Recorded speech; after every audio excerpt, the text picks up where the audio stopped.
आपके साथ स्पेशली जो है वो जो बैंकिंग के कैंडिडेट्स है।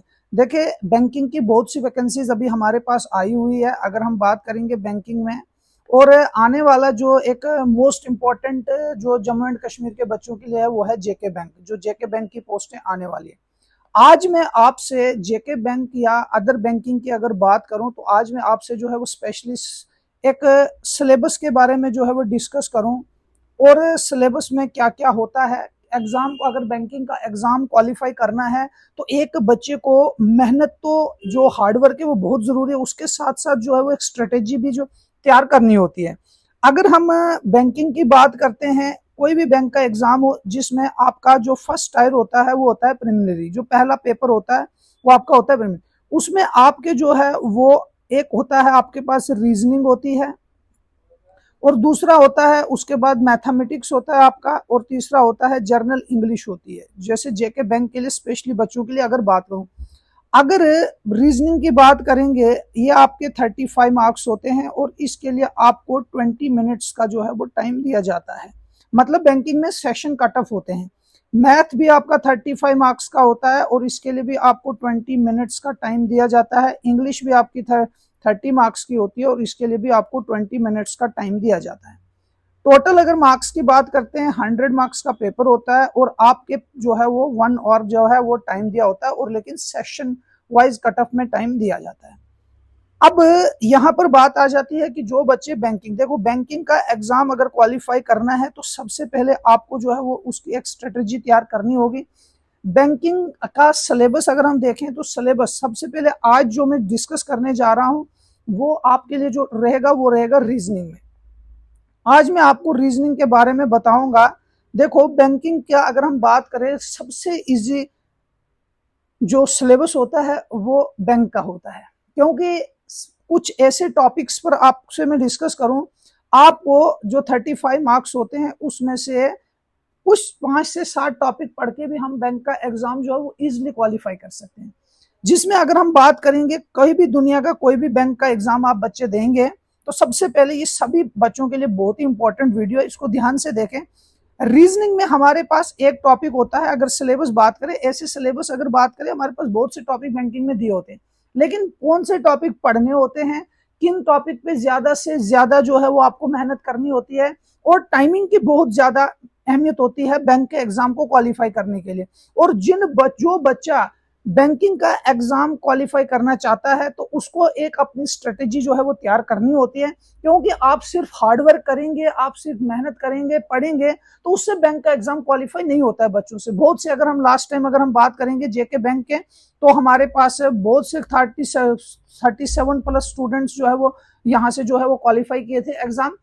जिसमें आज हम अगर आपसे बात करने जा रहे हैं, देखिए रीजनिंग जो है वो हमारे पास सबसे पहला टॉपिक होता है। रीजनिंग में 2 टॉपिक आपके होते हैं, एक होता है सिटिंग अरेंजमेंट, ये बैंक की बात कर रहा हूं। पहला टॉपिक आपके पास होता है सिटिंग अरेंजमेंट, सिटिंग, ये पहला टॉपिक होता है आपके पास सिटिंग अरेंजमेंट, सिटिंग अरेंजमेंट। और दूसरा आपके पास होता है पजल। ये बैंक की जो है वो एग्जाम की, ये समझ लीजिए बैकबोन। अगर आप ये 2 टॉपिक भी अच्छे से कर जाते हैं ना तब भी आप इजिली क्वालिफाइड कर सकते हैं रीजनिंग का एग्जाम। लेकिन क्वालिफाइड करना और एक मेरिट में अपना नाम लेना, इन दोनों में जो है वो फर्क होता है। इन दोनों टॉपिक्स को अगर हम मिला लेते हैं, मिनिमम 15 से लेकर मैक्सिमम 20 मार्क्स जो है वो आपके 35 में से इसी में से निकलते हैं। मिनिमम मतलब 15 कहीं नहीं किया आपके इसमें। अब कभी ऐसा होता है सिटिंग अरेंजमेंट में 2 आपके पास क्वेश्चंस आ जाते हैं 10 नंबर के, 5-5 के, और पजल में एक कहीं ऐसा होता है कि पजल में जो है वो 2 आ जाते हैं, और इसमें एक, अगर हम मिनिमम याद रखें इसका डाटा तो अप्रोक्सीमेट आप ये लेके चलो 20-15 नंबर हमारे यहां से निकलते हैं। उसके बाद 2 टॉपिक और हैं जिनको आप अच्छे से पढ़ लोगे। एक होता है इनइक्वालिटी, इनइक्वालिटी, दूसरा होता है syllogism, syllogism, 5 number inequality, 5 number syllogism, और तीसरा टॉपिक के बाद चौथा टॉपिक हमारे पास आता है वो आता है coding decoding, coding decoding, alphabet. और उसके बाद आता है alpha numerical series, alpha numerical series, ये भी आ जाता है 5 नंबर। अब देखिए अगर हम यहां से बात करते हैं, ये हमारे पास आ जाते हैं 4 टॉपिक जो बहुत इंपॉर्टेंट बन जाते हैं हमारे पास बैंकिंग एग्जाम में। इसके साथ साथ जो अगर आप जेके बैंक की जैसे जो बच्चे तैयारी कर रहे हैं, आप थोड़ा बहुत इसमें जो है वो ब्लड रिलेशन को ले लीजिए। ब्लड रिलेशन इस पे भी आप थोड़ा सा ऐसे देख सकते हैं, एक क्वेश्चन कभी कभी डिवीजन बेस पे आपको देखने को मिल जाता है। और उसके बाद एक होता है डायरेक्शन। ये जो टॉपिक होते हैं ये एडिशन में टॉपिक मैंने आपको बताया कि इनको भी साथ में आप थोड़ा बहुत देख सकते हैं। लेकिन आपके जो मेनली टॉपिक हैं ये वाले टॉपिक होते हैं, ये देखो 20। अगर आप बात करोगे, अगर इसमें से मिनिमम भी आप बात करोगे हर शिफ्ट के अकॉर्डिंगली 15। अब क्या होता है बैंकिंग में अलग अलग जो शिफ्ट्स होती हैं, किसी में जो है वो इनइक्वलिटी नहीं आएगा या कुछ इस तरह से डिवीजन की जाएगी, ये आपके आ जाते हैं 15। इन 4 में से 15 मार्क्स। अब किसी शिफ्ट में इनइक्वलिटी, सिलॉग और कोडिंग डिकोडिंग पूछा जाएगा, किसी में इनइक्वलिटी को बाहर करेंगे, सिलॉग, कोडिंग डिकोडिंग और अल्फा न्यूमेरिकल पूछा जाएगा। मतलब अगर हम इन 4 टॉपिक्स की डिवीजन कर दें, 4 में से 3 टॉपिक 100% डन हो जाते हैं 15 नंबर। और इधर से सिटिंग और पजल का जो मिनिमम, जो एक मिनिमम मैंने वेटेज दिया वो होता है 15। अब टोटल बात करेंगे 30 मार्क्स यहाँ पर आपके कवर हो जाते हैं। तो अगर आप बैंक की तैयारी कर रहे हैं तो आपको इनके अलावा किसी टॉपिक्स को ज्यादा देखने की नीड नहीं है। सिलेबस में आप देखोगे बहुत से टॉपिक्स होते हैं। तो बैंकिंग एग्जाम जो होता है वो सेशन कट ऑफ बेस चलता है। आपको रीजनिंग को करने के लिए आपको सिर्फ और सिर्फ 35 क्वेश्चंस को करने के लिए 20 मिनट्स मिलते हैं। अब प्रॉब्लम ये होती है कि आप इस टाइम को मैनेज कैसे करेंगे।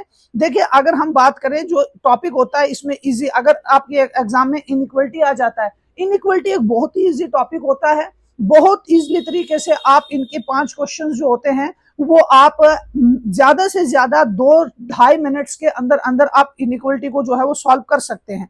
अब इनके जो कंसेप्ट्स होते हैं उन पे ध्यान दीजिए, क्योंकि बैंकिंग एग्जाम को क्वालिफाई करना कुछ जो है वो सबसे ज्यादा बच्चे की जो है वो स्मार्ट वर्क स्ट्रेटेजी पे काम करता है। स्मार्ट वर्क से इसको काम करना है। अगर आप सिलेबस अकॉर्डिंगली देखें तो बैंकिंग का एग्जाम बहुत ज्यादा आगे चला जाता है। ऐसे ही अगर हम बात करें दूसरे सब्जेक्ट जो मैथ होता है, ये रीजनिंग, इंग्लिश होते हैं, इस पर भी हम नेक्स्ट वीडियो में डिस्कस करेंगे।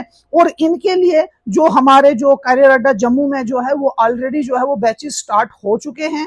अगर आप भी चाहते हैं कि प्रिपरेशन करनी है तो डिटेल्स के लिए आप जो नीचे दिए गए नंबर्स हैं उन पे कॉल करें। और इसके साथ साथ बता दें जो बच्चे यहाँ नहीं आ सकते हैं या ज्वाइन नहीं कर सकते हैं, या पहला तो ऑप्शन में यही रखता हूं कि जितना हो सके अगर आप बैंकिंग एग्जाम की तैयारी कर रहे हैं तो आप सबसे पहले जो है वो टीचर्स के फेस टू फेस टीचर से जो है वो कांटेक्ट करें, ताकि जो भी आपकी डाउट्स होंगे वो क्लियर हो सके। लेकिन कुछ ऐसे कैंडिडेट्स होते हैं जो यहाँ नहीं आ पाते हैं या कहीं दूर दराज इलाकों से हैं या कहीं भी, लेकिन सपना ये भी रखते हैं बैंक में जॉब करने का, तो ये एक सही टाइम होता है।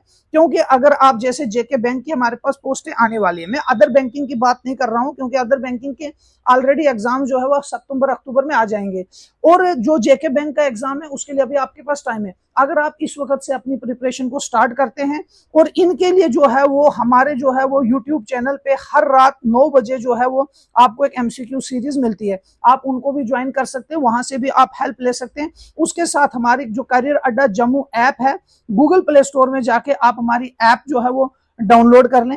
उस ऐप में जो है वो आपको मॉक मिल जाएंगे फ्री ऑफ कॉस्ट, इसमें कोई पेमेंट नहीं लगेगी। मॉक के लिए आप फ्री ऑफ कॉस्ट, अगर कोई डाउट आती है, नहीं पता चलता, आप नीचे दिए गए नंबर पे कॉल कर सकते हैं, तो आप वहां से मॉक, क्योंकि बैंकिंग का एग्जाम अगर आपको क्वालिफाई करना है तो सबसे मेन जो बैंकिंग के एग्जाम में होता है वो होता है मॉक। आप जितने मॉक की प्रैक्टिस करोगे, बच्चा यहाँ पर बहुत बड़ी गलती करता है, बच्चा स्टडी भी करता है, मेहनत भी करता है, लेकिन वो एक गलती करता है, बैंकिंग में मॉक नहीं देता है। और जब मॉक नहीं देता है, मतलब मैं ये कहता हूं कि मॉक जो है वो बैंकिंग एग्जाम को क्वालिफाई करना है अगर, तो मॉक जो है वो पहली प्रेफरेंस आपका जो रहना चाहिए, पहली प्रायोरिटी पे आपको जो है मॉक को रखना चाहिए। क्योंकि जितने आप मॉक जो है देंगे उसी हिसाब से आपकी जो है वो स्पीड बढ़ेगी, और स्पीड एक्यूरेसी जब आपकी बढ़ती है, बैंकिंग में बच्चों को अगर प्रॉब्लम आती है इसी पे आती है।